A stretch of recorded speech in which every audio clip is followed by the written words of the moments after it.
আর বহালা criminal রাতা পড়তে আর home মেয়ে খারাইছো।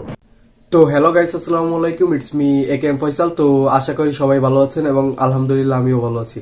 তো আজকে আমি কথা বলবো একসময় চলচ্চিত্র কাঁপানো খলনায়ক কাবিলা ভাইকে নিয়ে। তো উনি কেমন আছেন এবং তিনি আর কেন কথা বলতে পারেন না সেই বিষয়ে বিস্তারিত জানতে পুরো ভিডিওটি দেখতেই থাকুন। তো 2013-তে হেফাজত ইসলামের গন্ডগোল হয়েছিল, আপনারা সম্ভবত জানেন।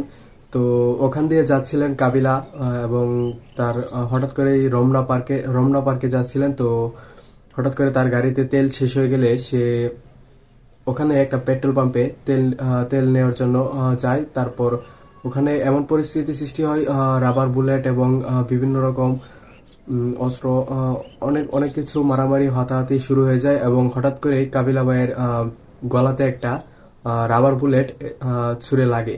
তো এরপরে সে এটা বুঝতে পারে নাই, তারপরে ডাক্তার দেখানো হয়েছে এবং রাবার বুলেটটাই কাবিলার গলায় ইফেক্ট করে এবং সে তখন ওটা বুঝতে পারে নাই এবং 1.5-2 বছর পরে ডাক্তার দেখাতে গেলে তখন ওইটা বুঝতে পারে যে ওই রাবার বুলেটটা তার গলায় ইফেক্ট করেছে এবং এতে করে কি তার ক্যান্সার হয়ে গিয়েছে গলায়।